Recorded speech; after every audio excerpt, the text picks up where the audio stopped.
tuambie mipango ikoje kuelekea pale Mwanza kukabiliana na Pamba Jiji siku ya Alhamis Machi 19. Tunaianza safari yetu usiku wa leo kuelekea Mwanza kwenda kuwafuata wapinzani wetu Pamba Jiji.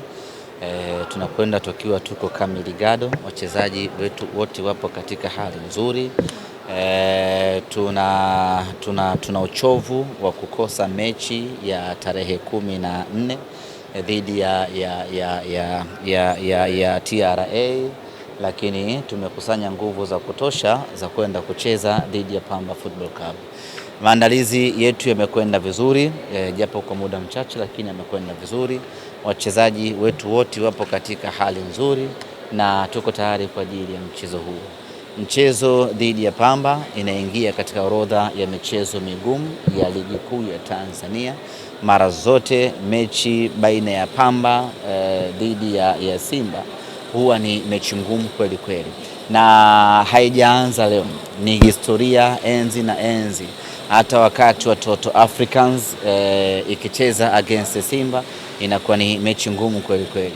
Mechi ya Simba dhidi ya Pamba yenyewe kabisa ya kina Fumo Felician ilikuwa ni mechi dume kweli kweli, na Pamba hii imerithi utamaduni huo wa kuipa Simba mechi ngumu. Kwa hiyo tunategemea kuwa na mechi ngumu kweli kweli siku ya Alhamisi ya tarehe 19. Tunalifahamu hilo na tunafanya maandalizi kulingana na aina ya mechi ambayo tunakwenda kukutana nayo, na tunaamini tutakwenda kupata matokeo mazuri licha ya ugumu mkubwa ambao tutakwenda kukutana nao. Mechi yenye ugumu kiasi hii, lakini pia muda ambao mmeupata wa hizi siku 2-3 umewatosha kiasi gani kwenda kucheza mechi hii? Alafu mbona leo sauti haitoki kabisa? Muda unatosha. Hata ukisema utoshi hauwezi kuongezeka tena. Kwa hiyo muda unatosha, tumeshafanya maandalizi kuelekea katika mchezo huo na tuko tayari kwenda kupambana. Kwenye uwanja wa CCM Kirumba, ni historia gani ambayo mnapopata ratiba ya kwamba mnaenda kucheza uwanja CCM Kirumba inawajia wana Simba? Ziko kumbukumbu nyingi za Kirumba, lakini sisi na Pamba inatukumbusha ambapo tulikutana mara ya mwisho ilitokea sintofahamu ya pale na pale, lakini yote kwa yote mechi ilichezwa na mambo yakaenda vizuri. Tunaamini safari hii mambo hayo hayatojirudia, hayatojitokeza, na badala yake ni kwamba itakuwa ni 100% fair play, kila mtu apate haki yake. Semaji, umesema una uchovu kuelekea mchezo huu, lakini kuna watu wanaamini kwamba mmepumzika muda. Nimesema nina uchovu Ni uchovu, umesema kwamba kuelekea baada ya kucheza mechi. Na watu wanaamini kwamba nyinyi mmepumzika zaidi, pengine hili mkae. Hatujapumzika, tunapumzika lini? Kwamba mjacheza mechi ya TRA. Sasa hiyo sio haijawa finyu kama ambavyo. Sasa hilo sio pumziko, kwa sababu maandalizi yote yalifanyika kuelekea kwenye mchezo wa TRA. Tulikwenda uwanjani kwa ajili ya kucheza na TRA, tukafika uwanjani lisaa 1:30 kabla. Tukakaa pale kwa zaidi ya nusu saa kusubiri hali ya hewa ikae sawa sawa. Kwa hiyo kiujumla ni kwamba maandalizi yote ya mechi yalifanyika, uwanjani tulifika, lakini mechi haikuchezwa. Uchovu unaupata vile vile kwa sababu kila kitu kinakuwa kimeshaandaliwa, kila kitu kinakuwa kimeshafanyika. Ona juzi imeenda kwenda kumjulia hali Abdulrazak Hamza. Kuna taarifa nyingine mpya ya kikosi kuhusiana na ambao walikuwa na majeraha na hali zao mpaka hivi sasa? Na majeruhi tuliokuwa nao ni wale akina Kamara, Bajaber, Hamza, Nangu, Yakubu. Wengine wanaugua wanapona, kwa mfano kama Baraka Mwangosi aliumia katika mchezo dhidi ya Singida. Mechi ya TRA ilikuwa anaokosa mchezo huo, bahati mbaya mchezo haukuchezwa, kwa hiyo mechi hii anaweza akarejea. Kwa hiyo majeruhi tuliokuwa nao sasa ni wale ambao wanaumia, siku 2 anapona anarejea. Wengine wanajikaza wanaendelea na mechi, lakini majeruhi wa kudumu tuliokuwa nao ni wale 5 ambao hao mustakabali wao ni mpaka mwisho wa msimu huu. Semaji, umezungumzia sintofahamu ambayo ilijitokeza kwenye mechi ya mwisho pale CCM Kirumba. Pengine hii inawapa hofu kuona pengine ikitokea kama yale itakuwaje sasa? Hofu gani? Labda sisi hatuna hofu yoyote. Mazingira yakiwa yanaruhusu mechi kuchezwa yatachezwa. Mazingira yakiwa hayaruhusu mechi kutochezwa haitochezwa, na mwenye mamlaka ya mwisho wa kuakhirisha mechi ni bodi ya ligi. Kwa hiyo sisi jukumu letu ni kufika uwanjani. Tukifika uwanjani mazingira hayaruhusu mechi kuchezwa, wenye mamlaka watatuambia mechi hii haiwezi kuchezeka, basi tunaondoka. Tulifanya hivyo pale Tabora, tunajiandaa kwenda uwanjani, tukaambiwa bana, kulingana na hali ilivyo mechi hii haichezwi, fanyeni muondoke mrejee Dar es Salaam. Tukafanya hivyo. Mechi ya juzi tumefika mpaka uwanjani, tukaambiwa bana, uwanja huu ni mbaya, maji yamejaa, mechi haiwezi kuchezwa, tukaondoka. Kwa hiyo sisi tunafuata maelekezo ya mamlaka na hatuna hofu yoyote. Kwa sababu mechi iliyoakhirishwa itapangiwa muda mwingine, tutacheza tu. Yaani mechi ya ligi kuu ni sawa na kifo, kama nitakuwa sijakufuru kufananisha, haikwepeki, haikimiliki, yaani iko pale, mtacheza tu. Kwa hiyo mechi zetu hizi mbili za viporo dhidi ya Coastal Union, dhidi ya TRA, muda wake utafika, tutacheza tu. Vita yenu ya ubingwa ipoje? Na nyinyi naamini msimu huu bila kutumia nguvu ya ziada vita itakuwa ngumu sana. Hakunaga vita ya ubingwa nyepesi. Vita ya ubingwa lazima iwe tough kweli kweli, na vita ya ubingwa mwaka huu ni ngumu pengine kuliko mwaka jana, mwaka juzi na miaka mingine, na sisi tunaamini tumerejea rasmi kwenye mbio za vita ya ubingwa. Tukiangalia msimamo wa ligi unatutamanisha kuelekea kwenye ubingwa.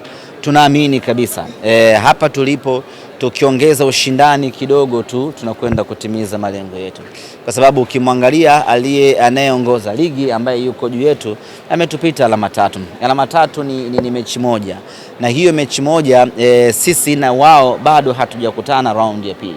Maana yake ni kwamba anaweza akashinda mechi zote anazoshinda na sisi tukashinda mechi zetu zote, alafu tutakapokutana sisi na yeye ndipo ambapo tutaamua nani awe bingwa msimu huu. Ukiwa katika mazingira kama hayo, unaweka hai matumaini ya ubingwa. Katikati hapa tulikuwa tunakaribia kupotea kwenye vita ya ubingwa baada ya kuachwa almost alama 7, sijui alama ngapi, tukawa tunaelekea ukingoni kwenye hii vita. Lakini sasa vita ya ubingwa imeanza upya, inatamanisha. Kila ukiangalia msimamo unapata tumaini jipya kwamba hapa ninaweza na mimi nikafanya jambo. Yaani yule aliyokaa mbele ni kama anatutingishia hivi. Kwa hiyo na sisi tunatamani ya kwamba tunaweza tukapata kitu pale na kuwatingishia. Kwa hiyo msimamo kufanya unatingishika. Nyinyi mnatamani tunatamani kufika pale ili tuweze kutimiza malengo yetu ya kuchukua ubingwa msimu huu, lakini haitokuwa rahisi na wala haitakuwa nyepesi. Ni vita mpya hii ambayo tunapaswa kupambana nayo kwa jicho na macho, na mimi niwaambie wana Simba ya kwamba hii vita ni ngumu kweli kweli.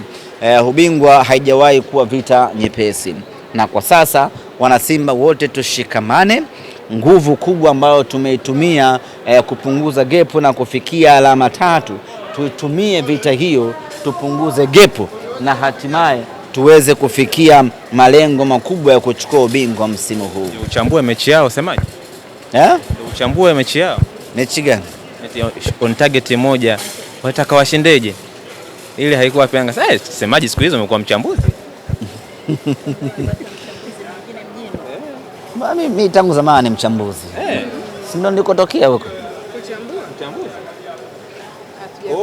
Kumbe ile mechi kitaalamu pia ulikuwa unaiangalia kitaalamu.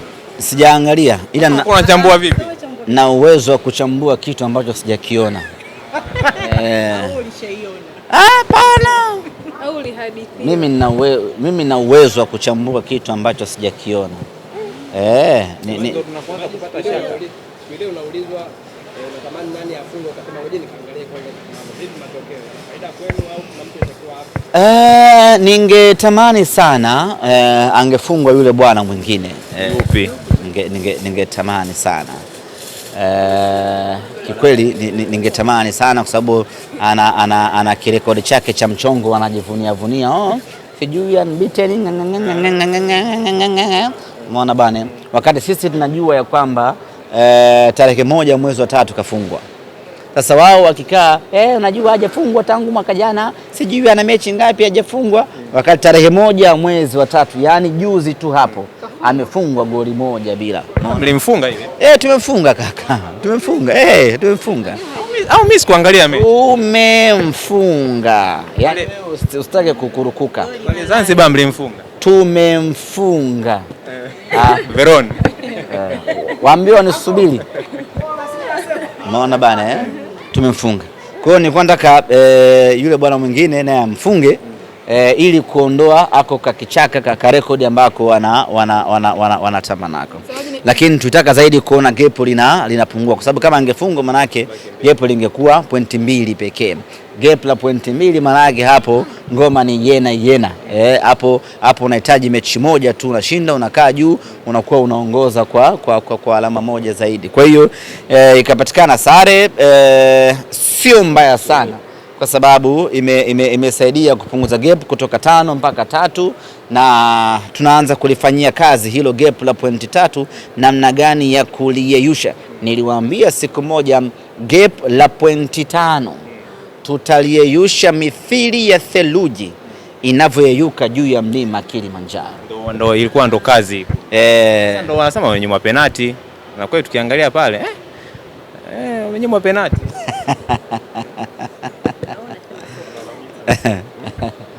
Ngoja tusubiri bodi ya ligi wakitoa taarifa yao. Wanaweza wakatoa taarifa wakasema penalti halali. Kama ilivyokuwa goli halali. Wamenyimwa penalti halali. Tutaambia nendeni mkapige penalti yenu. Sasa nimeona pia kuhusiana na andiko lako wao wapinzani wenu kwa maana in fact ni kwamba sasa hivi kumekuwa na makelele mengi sana ya wapinzani wetu. Na haya makelele wanayapiga makusudi ili kudivert akili za mashabiki wao. Ikitokea wamekosa ubingwa basi mashabiki wajue kuna multi reason zilizopelekea kukosa ubingwa. In fact ni kwamba hoja ni moja tu ya wao kukosa ubingwa, ni kuwa wana timu mbovu. That's it. Na timu mbovu inakuja kutoka kwenye usajili mbovu. Sasa wanataka kuhama hapa kwenye timu mbovu na usajili mbovu. Kwa hiyo wamekuwa na hoja vingi, mara ratiba, mara tunacheza wengine wachezi, mara sijui majeruhi, mara sijui matope, mara yani unaona ni watu ambao wanatafuta sababu za ziada, wanaziweka pale ziada. Ikitokea wamekosa ubingwa wanazichukua zile sababu na mashabiki wao mnawajua jinsi walivyokuwa sijui mnanielewa kwa hiyo watazichukua zile sababu, wataanza unajua mwaka huu wenzetu wamecheza hajacheza, unajua majeruhi, ratiba unajua wale kwa hiyo wanawatangulizia hizo, hawataki sababu ya msingi ikajadiliwa. In fact ni kwamba wanaogopa moto wa Simba Sports Club tunaokuja nao, wanahofia ushindani wa mnyama tunaokuja nao. Mitego yote ambayo wametuwekea tumeifyatua, kasoro wa Dodoma Jiji na bado hatujamalizana naye. Mitego yote ambayo wanatuwekea tunaifyatua mfyatuo mbaya. Yeye mwenyewe ameponea chupu. Sasa wameanza kutafuta sababu mapema. Uhalisia ni kwamba wanaiogopa timu yetu, wanahofia ubora wetu, wanamwogopa Libase Geye, wanamwogopa Anicet Oura, wana mashaka na Yusuf Kagoma, hawana imani na ubora wa timu yetu, wanapata mashaka. Ndio maana wameanza kutanguliza sababu. Mimi niseme tu kwamba hizo sababu zote hazina mashiko yoyote. Ratiba ngumu kila mtu anayo. Ukitoa mechi hii ya TRA ambayo imeahirishwa kutokana na sababu za mvua. Sisi tungecheza, tungetoka pale, tungeenda kucheza Mwanza, bado tupo kwenye mbanano ule ule, hakuna ambaye yuko honeymoon. Na kama issue ni majeruhi, wao wana majeruhi wanakaa wiki mbili wanarudi. Sisi tuna majeruhi wanakaa msimu mzima nje. Yuko wapi Abdulrazak Hamza? Huyo anamzungumzia beki wa kikosi cha kwanza, yuko nje muda huu anauguza mguu. Yuko wapi mlinda mlango namba 1 wa Simba Musa Kamara? Yuko nje muda huu. Yuko wapi Mohamed Bajaber? Hata kumfaidi hatujamfaidi. Yuko wapi Wilson Nangu kitasa huyo wa kikosi cha kwanza? Yuko nje. Sasa sisi tuna majeruhi ambao watarudi mwakani na hamuwazi na hatuwazi, tunapambana, hatulalamiki, tunapambana. Kwa hiyo tuendeleze msondo. Haya maneno ya kutafuta sababu hayawezi kuwa. Kwa hiyo wana timu mbovu. Bila shaka. Bila shaka. Wana timu mbovu. Bila shaka. Bila shaka. Sajili ni mbovu. Mtajie pale msajili gani mzuri mwaka huu? Mohamed Damaro Kamara. Wavunja kuna. Maria Depo. Alan Okelo chuma kutoka Uganda. Si bora Dennis Nkane anazima vizuri tu hapo. Nkane ndio maana mnawatamani tena kuna. Nkane na wewe dogo? Yaani Nkane na Okelo? Sema. Ndio maana kaka, labda kwa sababu hajui Kiingereza. Nakwambia Dennis Nkane. Utamlinganisha na huyu? Ndio kwa mkiana anatoka Buza, ndio maana namchukulia popo. Jamani, acha mimi ni wife flight. Jamani.